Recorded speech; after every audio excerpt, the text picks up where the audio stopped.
अपराध पर नीतीश मौन, आईसीयू में पहुंचा बिहार का कानून। जी हां, विधानसभा चुनाव 2025 से पहले नीतीश कुमार भारतीय जनता पार्टी की इस साझी सरकार के लिए सबसे बड़ी टेंशन बिहार में कुछ है तो वो है बिहार की कानून व्यवस्था। बिहार में कानून व्यवस्था लगातार बिगड़ती जा रही है, लेकिन नीतीश कुमार मौन है, भारतीय जनता पार्टी चुपचाप बैठी हुई। आखिरकार ये हो क्या रहा? दरअसल जिस तरीके से पटना से जो खबर सामने आई और जो तस्वीरें सामने आई वो तो वाकई दिल दहला देने वाली है कि अपराधियों के हौसले कितने बुलंद दिखाई देते हैं। आप इस वीडियो में इस तस्वीर में साफ तौर पर देख सकते हैं। इस तस्वीर में साफ तौर पर ये जो अपराधी हैं बिना किसी नकाब के सीधे आ रहे हैं और जेब से कट्टा निकालते हैं, पिस्टल निकालते हैं, आईसीयू में घुसते हैं और दनादन फायरिंग करके और वापस सुरक्षित निकल जाते हैं। यानी कि साफ तौर पर जो ये घटना घटित हुई है, ये देखिए दृश्य जो दिखाई दे रहे हैं, सबके हाथ में आपको पिस्टल नजर आ रही है। हर किसी के हाथ में पिस्टल है और इनके हौसले इतने बुलंद हैं कि सीसीटीवी कैमरे से लैस ये कैंपस, उसके बावजूद ये इंटेंसिव केयर यूनिट में घुसते हैं और उसके बाद दनादन फायरिंग करते हैं। फायरिंग करने के बाद ये घटनाक्रम घटित होता है और यहाँ से ये देखिए ये भाग निकलते हैं यहाँ पर। यानी कि इन्होंने जो इनका काम था वो काम कर दिया है, लेकिन काम नहीं कर पाई तो राज्य की सरकार नहीं कर पाई, काम नहीं कर पाई तो बिहार की पुलिस नहीं कर पाई।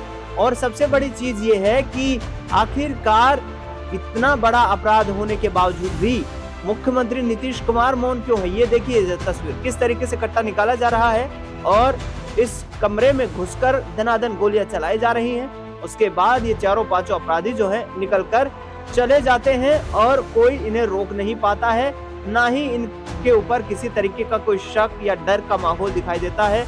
ये बिहार का वास्तविक माहौल है जो कि इस वक्त बिहार की राजधानी पटना भी उससे सुरक्षित नहीं है। अब ये तस्वीर तो शायद आपको असहज करने वाली ना हो, लेकिन जो आंकड़े आपके सामने पेश करूंगा वो आंकड़े सुनकर तो आपकी रूह कांप जाएगी कि आखिरकार इतना भयंकर अपराध बिहार में कैसे फैला हुआ है। मुख्यमंत्री क्या वाकई अपनी जिम्मेदारियों को सही तरीके से नहीं निभा पा रहे हैं? और यदि नहीं निभा पा रहे हैं तो फिर क्या उन्हें अपने आप से ये सवाल पूछना चाहिए कि क्या वे बिहार के मुख्यमंत्री के पद पर बैठने लायक हैं या नहीं? तो देखिए यहाँ पर मैं अपने कैमरा पर्सन से कहूंगा कि ये जो तमाम डेटा निकाले हैं इस पर एक बार गौर फरमाई जाए। बिहार में पिछले 16 दिनों में 60 से ज्यादा मर्डर हो चुके हैं। हर महीने 229 हत्याएं होती हैं। हैरान कर देने वाले हैं ये क्राइम के आंकड़े। बिहार में 1 जुलाई से अब तक करीब 60 लोगों की हत्या की जा चुकी है। पिछले एक महीने में 1376 लोगों का मर्डर हो चुका है।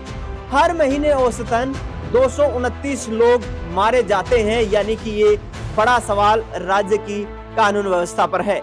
बिहार में जिस तरीके से अपराध तेजी से बढ़ रहा है, नीतीश कुमार की साख पर बट्टा दिखाई दे रहा है। राजधानी पटना में बीते 24 घंटे में 2 बड़े मर्डर हो गए हैं। बिहार में 1 जुलाई से लेकर 16 जुलाई के बीच 16 दिन में 60 से ज्यादा मर्डर के केस सामने आ चुके हैं।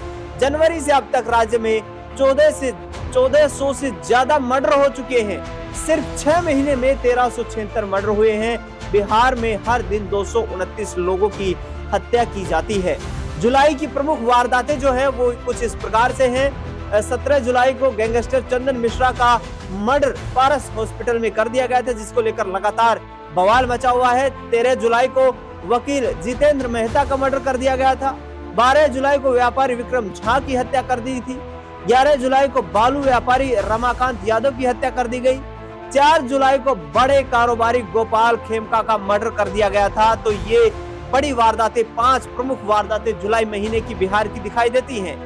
अब 2024 में अपराध के आंकड़े कुछ इस तरीके से हैं कि बिहार में साल 2024 के जो आंकड़े कहते हैं वो ये है कि हर 3 घंटे में 1 मर्डर हो जाता है और डेली यानी कि रोज 7 कत्ल होते दिखाई देते हैं बिहार में। हर हफ्ते 49 मर्डर कर दिए जाते हैं। साल 2023 में हर 3 घंटे में मर्डर होता था। रोजाना कुल मिलाकर के 8 कत्ल पूरे बिहार में सुनने को देखने को ये घटनाएं मिलती थी। हफ्ते का आंकड़ा 56 मर्डर तक पहुंच गया था। और इसके साथ साथ बता दें आपको कि 2022 में भी यही सिलसिला बदस्तूर जारी था।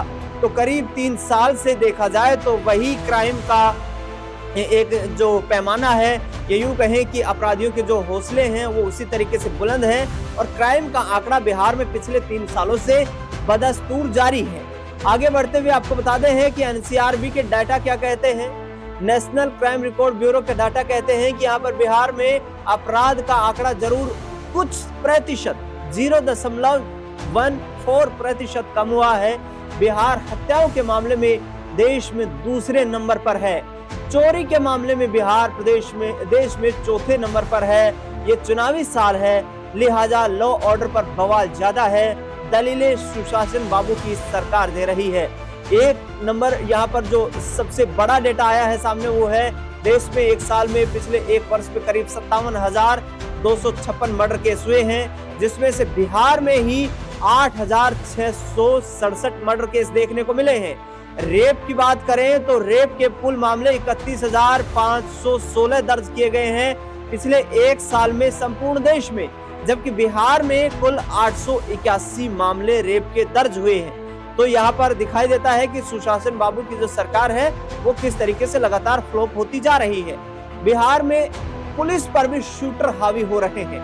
पुलिस कानून व्यवस्था को कहीं ना कहीं संभालने में प्रमुख भूमिका निभाती है और कानून व्यवस्था को लेकर अक्सर ये कहा जाता है कि पुलिस जितनी चुस्त मुस्तैद होगी, कानून व्यवस्था उस राज्य की उतनी ही बेहतर होगी। लेकिन यहाँ पर बिहार में इसके उलट देखने को मिल रहा है। अपराधी जो हैं उनके हौसले इतने बुलंद हैं कि शूटर पुलिस को ही अपना निशाना बना रहे हैं। बिहार जैसे बड़े राज्य में 1,44,350 पुलिस बल होना चाहिए, जबकि अभी सिर्फ 1,02,664 पुलिसकर्मी काम कर रहे हैं।